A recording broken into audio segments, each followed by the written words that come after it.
Okay, well, I guess we'll get started. Welcome, everyone, to the Inclusive Summit session, Disciplinary Matters, How Can Faculty Best Support Diverse Student Learners Within Their Disciplines?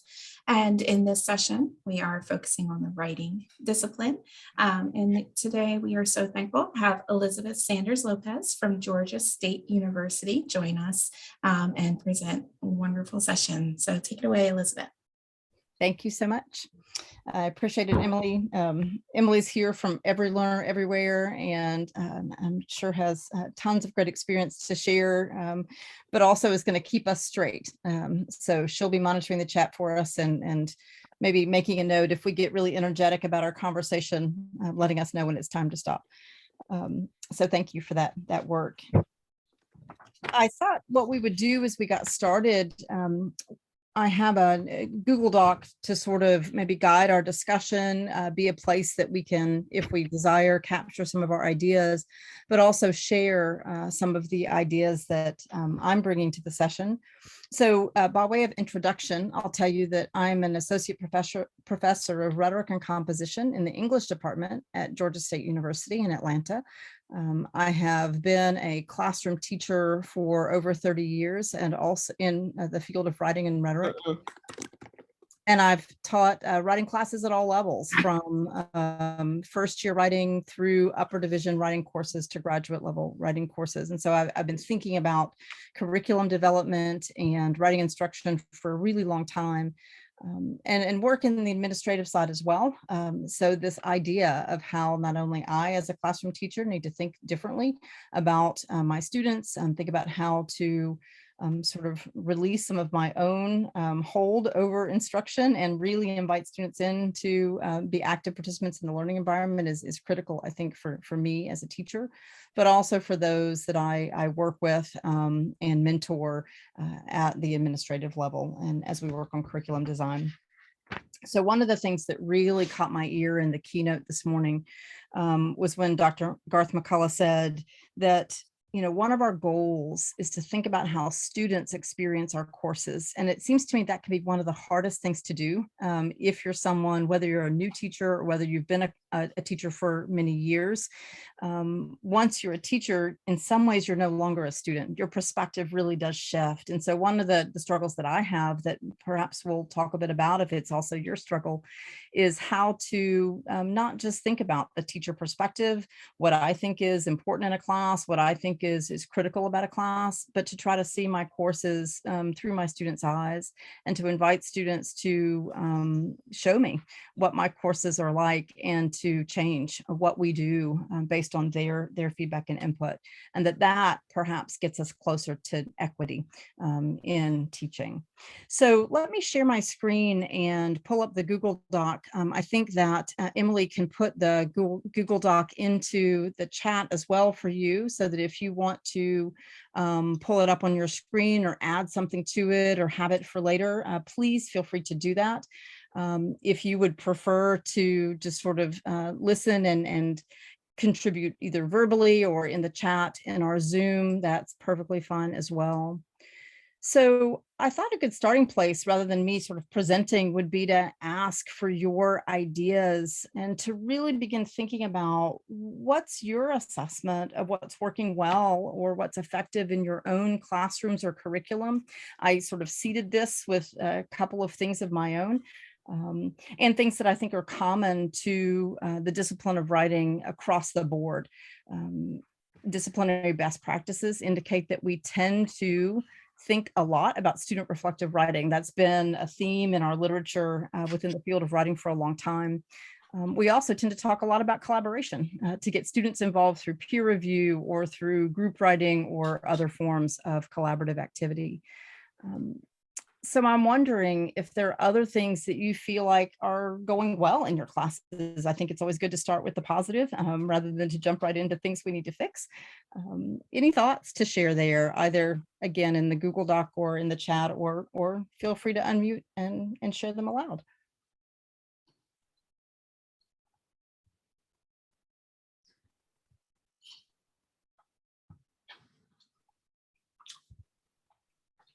I think you have to give access to edit.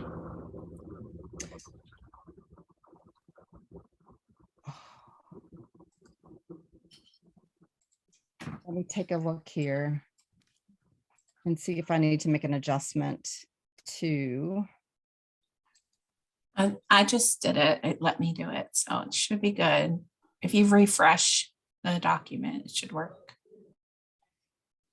So I've got it set up with anyone who's got the link and can view should be able to do it at this point. I'm hoping I've got my settings properly. I see some typing. That's a good sign. Yeah. And so in addition to things that are working well, I think one of the things we could spend a couple of moments discussing would be what areas are coming up for you as needing improvement, whether they're things that you've been thinking about a long time, or maybe just something that's come up during the last couple of hours as you've been listening to the sessions and you're sort of evaluating your own work. I know for me, one of the things I've spent a lot of time thinking about in the last several months is how do I craft materials like syllabi and assignment sheets and the things that I am sort of giving to students that how do I craft those in a way that are student-centered? And in fact, an example that I'm going to share in just a moment relates directly to that and some of that work.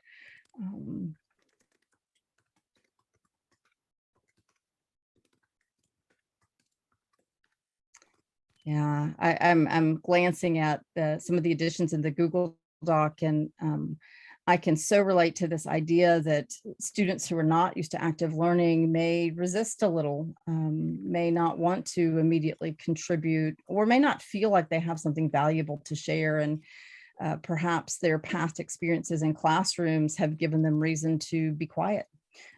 Or have silenced them in ways that are counterproductive. And so it can be a challenge to get students engaged in this process. I'm really mindful that the example I'm going to share in a few minutes as well is a lot of work, that sometimes getting students involved in active learning involves not less work on the part of the instructor, but a lot of prep work and sort of really sophisticated facilitation skills that can take a lot of energy and a lot of focus. Yeah. Great ideas coming out. Helen, I see your notes in the chat as well. Trying to figure out, especially during the pandemic, how to do group draft review. And sometimes finding ways to connect students, not just on drafts of writing.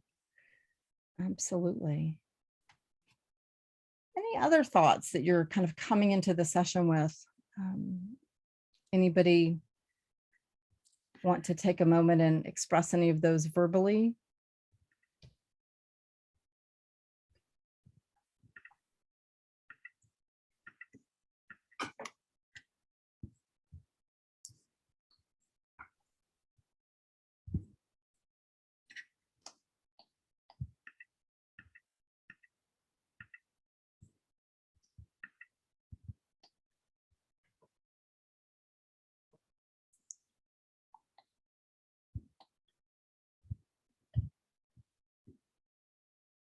So I'm going to see if I can pop Helen's comment about group draft review over to the Google Doc for a second.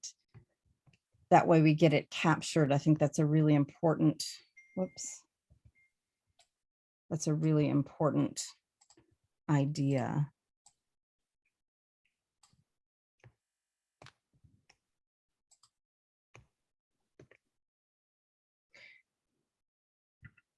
Any thoughts from things that you might have tried in the past about how, for those perhaps where draft review has been going more smoothly, any suggestions or brainstorm ideas that might help with group draft review?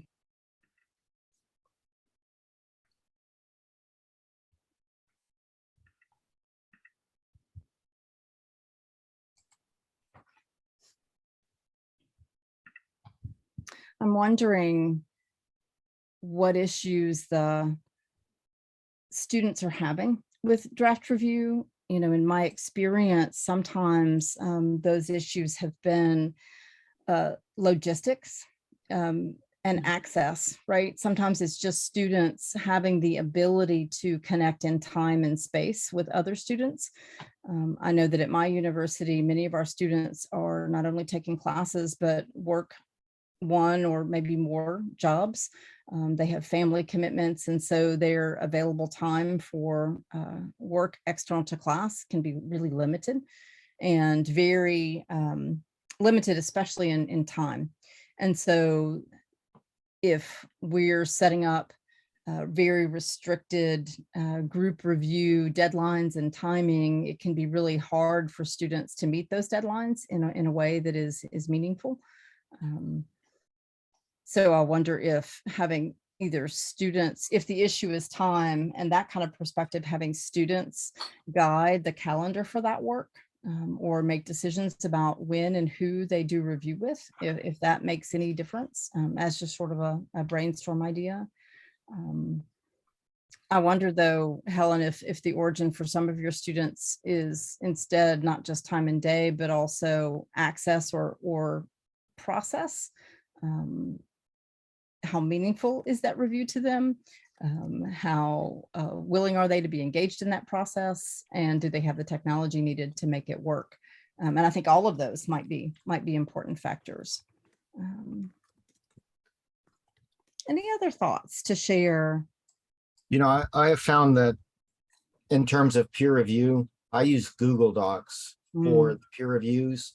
And right now I have students doing annotative comments as the review elements. They would just highlight sentences or sections and comment on their peers' review. But I'm thinking about switching to something called Perusall. And I put the link in the chat. That is Great. a little bit more powerful is in terms of anchored discussions and have a discussion around writing versus comments on writing. And I think part of the thing for writing development is to have those ongoing comments around the writing, or discussions around the writing. I think this is, I really thank you so much, not only for that resource, but also for what you've just added, because I think you're reminding us that sometimes we and students get stuck in a perspective about review that is more an editorial perspective, right? Fix the sentences, make comments on this part of the text, as opposed to really getting them to engage in conversation about all aspects of the text. And it might include discussion about a sentence or a phrase or a piece of the argument, depending on what kind of work it is, but it could be a broader conversation. And I don't know, I'm not familiar with that tool, so I'm really glad to know of it and get a chance to take a look at it. But I'm thinking about how so many of our tools can be used asynchronously or more flexibly, depending on how we structure them in class. Excellent. And Helen, I'm seeing your follow-up comment, mental health and overwhelm. It's difficult to express how many students have come to us. I know just at my institution, I'm sure it's, and I've been reading that it's true everywhere, about not even being able to triage the number of tasks in front of them, and not being able to sort of cope in ways that in the past we have assumed they could. And I think that speaks to the culture of care that came up earlier today, and how we really need to see our courses in the context of the larger whole of their learning experience and their life experience. Absolutely. All right, I see some excellent contributions in the doc. Anything else that someone wants to highlight?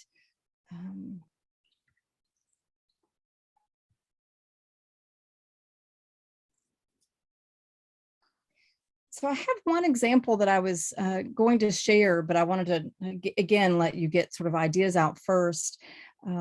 If you scroll down a little bit below the table on the Google Doc, you can see an activity, and let me sort of talk you through what this activity was and how it was an effort to work on acquitizing course materials and think about student involvement. One of the the concerns that I had had and the staff that I work with on curriculum development at my university had was the degree to which students, number one, understood the assignments they were being given. And I have an assignment that relates to our 1000 level or first year writing course.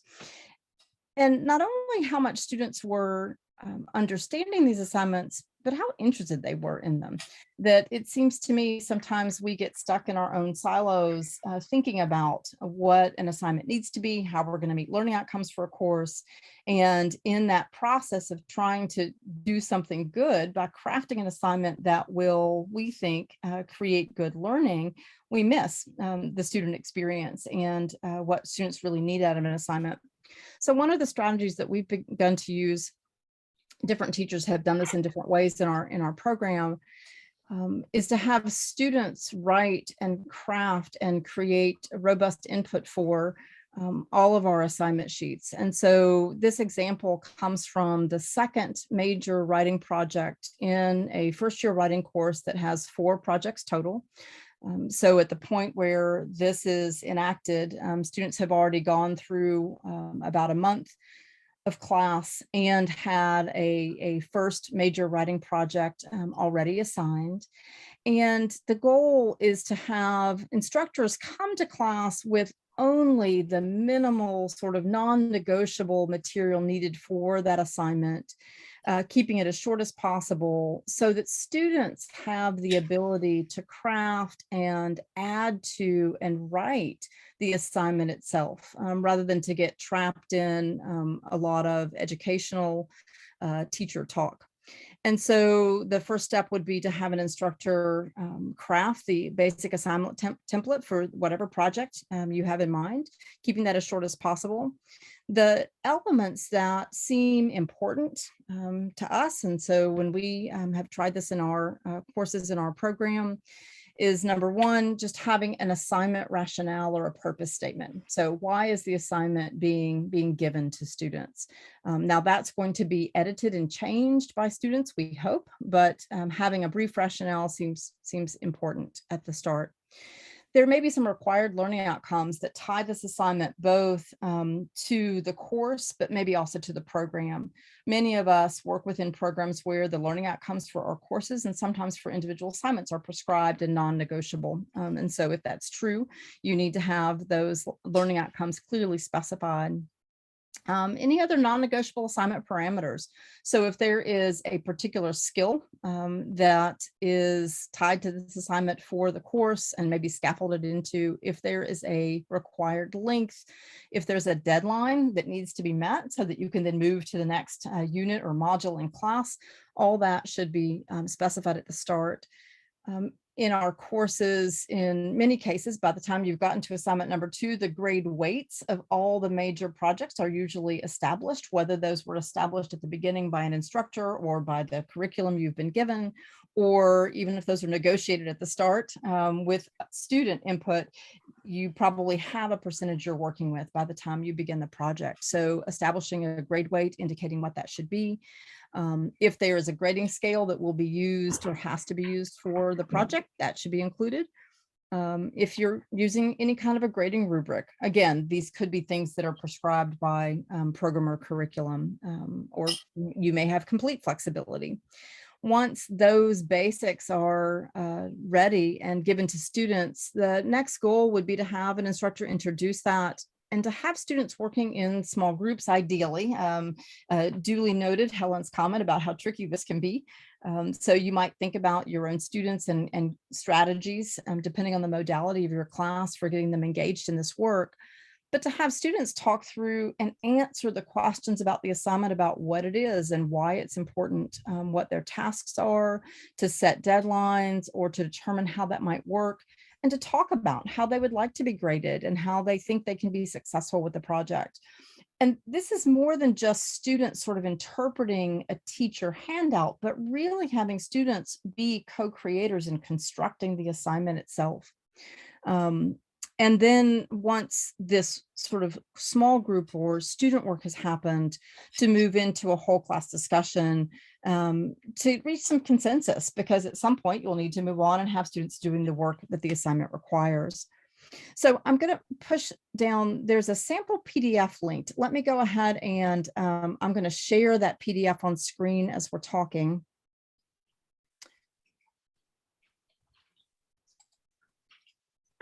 Okay, give me a second. I'm going to go out and come back in. That'll be the easiest way of me being able to find it and get it available for you. Hang on.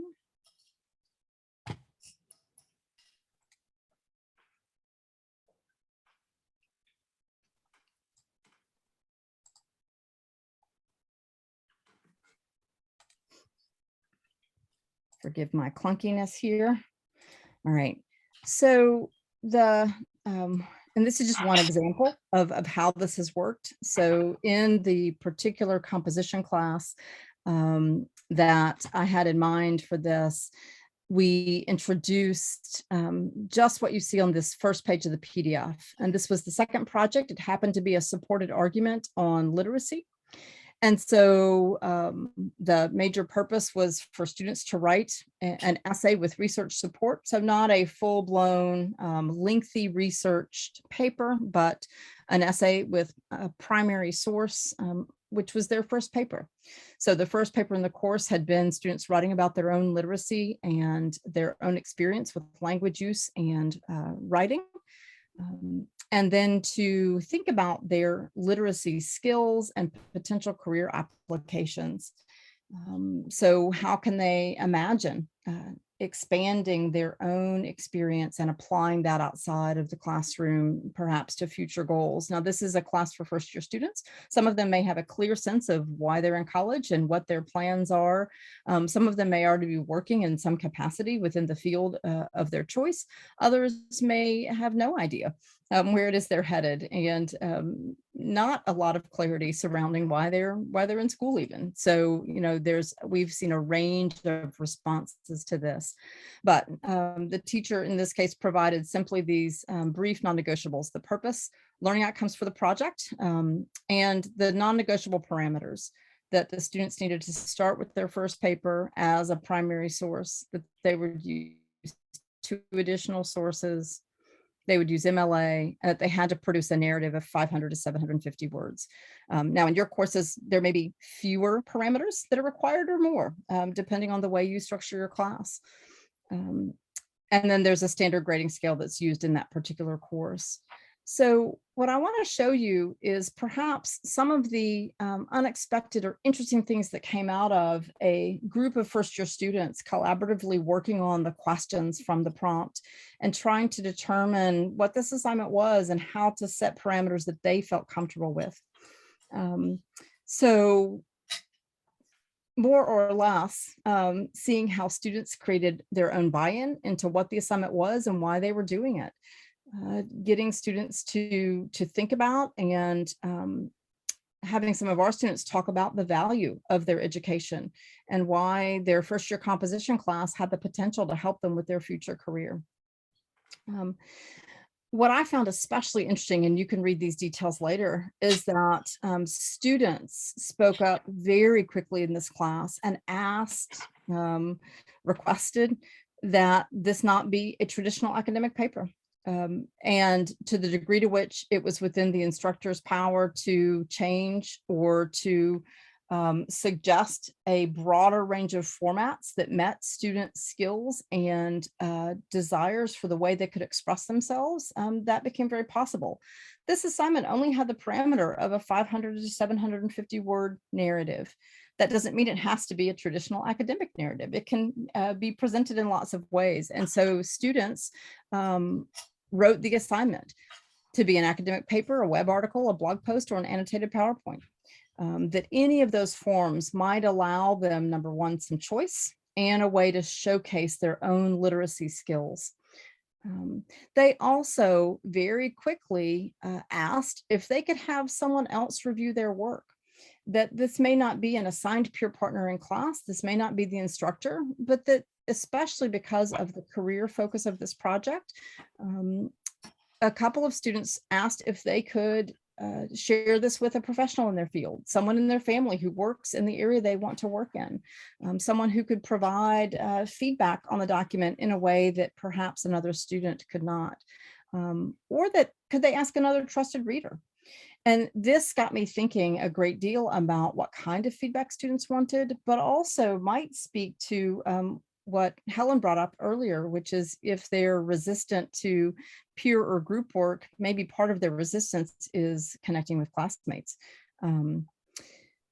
They suggested that every student should be able to create their own deadlines and drafts to meet their time commitments.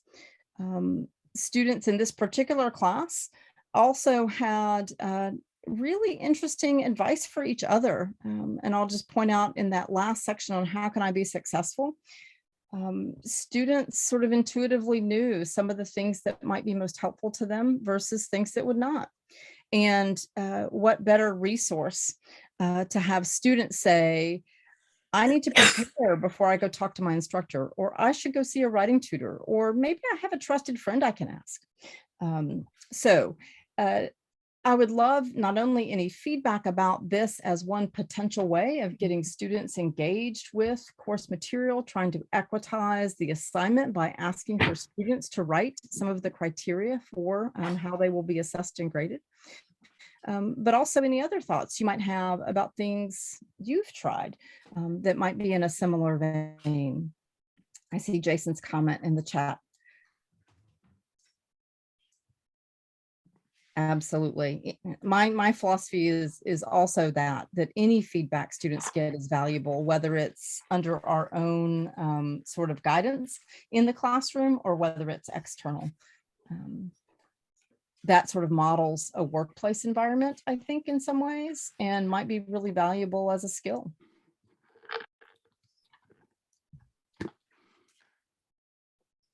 I have a question on the student choice. Mhm. How does one assess, like, do you go 500 to 750 words in the annotated PowerPoint? It has to contain that many words. I mean, how do you assess the equivalency between those different tasks? That's the struggle I have typically. I'm with you there. I think for this project, because one of the outcomes that the course has set is that students are able to gain proficiency with an extended narrative and able to produce sort of paragraphs of text that might be building blocks for a larger argument. It's important that those paragraphs and building blocks exist in whatever document they choose.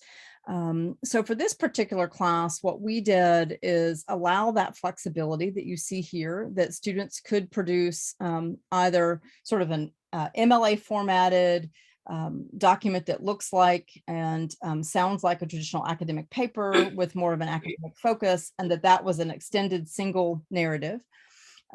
There were students who wrote a web-based article that was, again, an extended single narrative, but the audience shifted. And so the students who wrote a web-based article were writing more for public distribution, thinking about how those skills might appear on, let's say, a career blog, as opposed to being an academically focused paper. And then the annotated PowerPoint, I think you could perhaps have students craft a quote or some touchstone that would go on a PowerPoint slide, but then embed the narrative paragraph or argument that goes along with that slide in the notes, so that you still have a way, or they could attach a narrative that would be sort of a script for that PowerPoint. Either way, I think would be useful and still get to that 500 and 750 words, just not on a PowerPoint slide, which would be a little much, I think. Does that help, or does that make sense?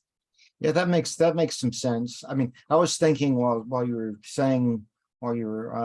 describing the annotated PowerPoint, whether or not having students talk through their points might be an effective way. I mean, it kind of shifts the focus off writing to speaking. And Sure. that was my only concern there. I mean, especially if it's a writing based assignment or a writing or like a rhetoric course or writing course. Well, and I think everyone has to think about, again, this is just one class and sort of one example. I think what I would hold up as the model is the student engagement piece and having students really in charge of what is negotiable, and being, I think what this has called me to do is to be really open with what is negotiable and to think very carefully about how many things in my class I might have treated as non-negotiable that weren't. So, if in your class, the focus needs to be on an extended, more academic narrative for a particular project, then again, that may be a parameter you need to set. And there are other places where there will be more student crafted choice and material. And maybe the genre is not the place where that can happen for some assignments. Yeah.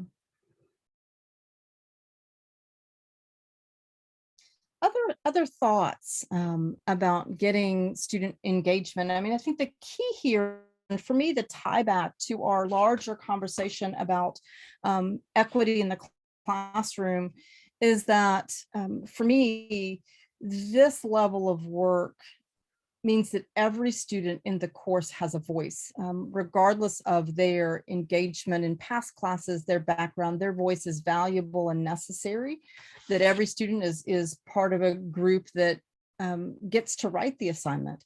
All of their words are echoed in the sort of formal documents that become part of the class record, and that these materials that so often have been under the purview of the teacher alone, the handout, the grading rubric, become class produced.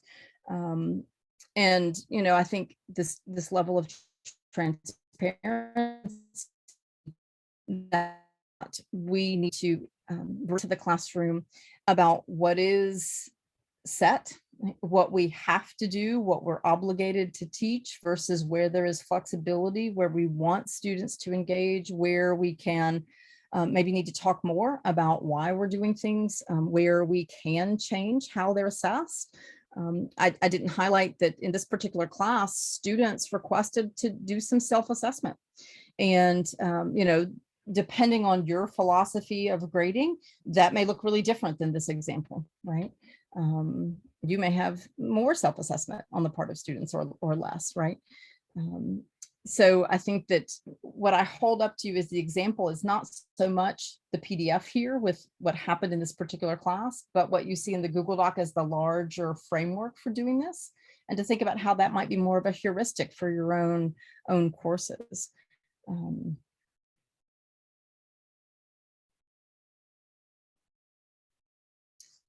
I'm going to head back to the Google Doc and make sure I can pull back up the chat.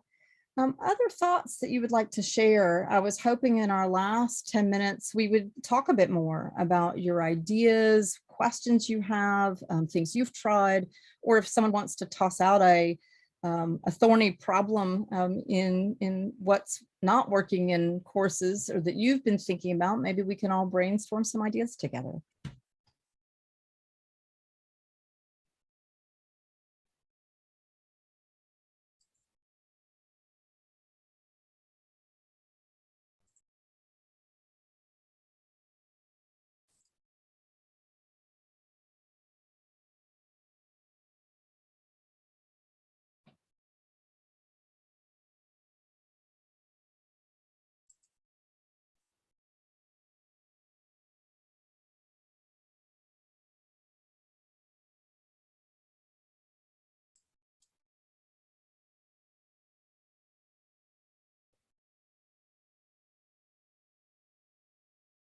I'm looking back to your notes in the Google Doc. I see the comment about more equitable grading. How do you think we get there? That's a tough question because there's a text called Grading for Equity by Joe Feldman that I placed in the chat also. It's a fantastic read on equitable grading and how students who might enter your course writing at like meeting 40% of your criteria actually achieve more in learning if they later achieve an 80% criteria at the end of the course versus a student who enters the course achieving 90% of the criteria to begin with and then moves up to 95% of the criteria. So, I mean, it depends. I mean, equity in grading is a tricky subject because we have to question whether or not we're looking at, did they meet the grade marks that we determine, or are we looking at they're learning the extent to which they learned through writing. And I think this is always a challenge in writing courses, really in all courses. And I wonder, and this just tends to be my philosophy about a lot of things, if the answer is somewhere in the mix of the two, right? How do we accommodate both the amount of learning and growth and have an assessment that feels comfortable on some standard of success? Does a grade of a B in a class look the same in terms of the written outcome for students when we compare paper 1 to paper 2 to paper 3 at the end of a course, for example, right? This is such a tricky thing. And how do we maybe accommodate process writing, self-reflection, growth as a portion of that grade? What portion is also related to some assessment that's comparative? Is that comparative assessment ever fair? I mean, these are such important questions to be asking. And yes, a good reference to that book. It's a really good read and thought-provoking. I'm noticing another key theme that comes up a lot in writing courses. Helen has said, how do you manage the paper load, for example, and offering multiple revision opportunities? I think that faculty response to written work and managing that workload in writing classes is always a challenge. I know one of the things we talk about a lot in my faculty is the balance between student to student response, students responding to their own writing, students getting external response, and then student getting faculty or instructor response. And maybe some of the management of the paper load is by getting other forms of response, that not all of it is. It's not always important that a faculty member is reading everything and providing written response, but really making that count when it does. I know one of the conversations I've been in we don't have time to even begin in the next 5 minutes is adaptive learning. I know that came up in the keynote this morning, and adaptive learning tools have the ability to provide some student response where they are before you get involved or without you having to get involved. So that might be one strategy. I see Sarah's comment about using tutors as another way of allowing students to get robust response in their work. Excellent. Very much so. Peer review and turn it in. Thank you, Paul. Another good tool, especially I think when turn it in is discussed as not just a sort of plagiarism checking tool that's intended to harm them, but that they can use it and harness the power of it to get response and to improve their own writing, right? I can tell people in the writing field like to write things, so there are a lot more comments coming.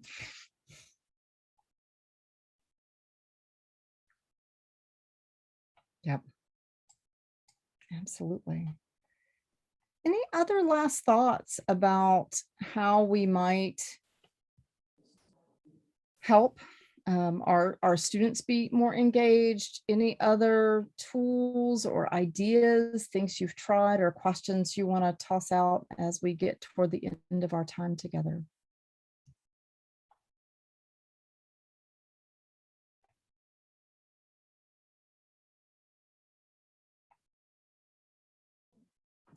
I'd like to add, so I actually teach marketing, so not in this discipline. However, as we all know, content is a big part of marketing. And so when I first began, I had a lot of grading and a lot of papers, and I was really adamant about the students when they write using proper grammar and making sure everything they turned in grammatically was correct, and encourage students to use the writing center. And of course, they never did or rarely did. So I'm just curious as to if in your discipline, students are more likely to use the Writing Center. And if it does prove effective as a tool for students, because I think it's fabulous, you know, and I highly encourage my students to go that avenue. And then on the flip side, I've since switched my curriculum to adaptive courseware. And so we don't have any writing components currently, but I am curious if anyone here has made the plunge to adaptive courseware in the writing discipline and what their experience has been in 2 minutes.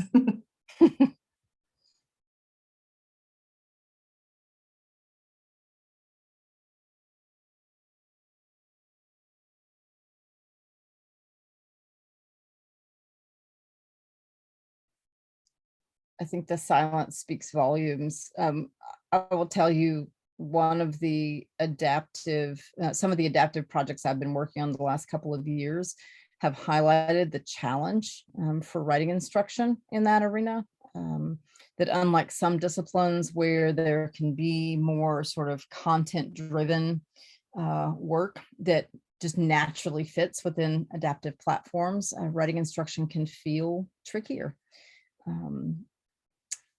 So I think that there's we have a lot of work to do in this arena. See some comments coming in. So one, Margie, I believe, has made the decision to switch to adaptive. So we'd love to follow up and hear how that goes, because that's the reason I switched, was time, the ability, the time that I gained from not having to grade as many papers with the courseware, taking that load I'm a huge advocate for faculty, because we know that that's the one thing we lack the most of is time. Yeah.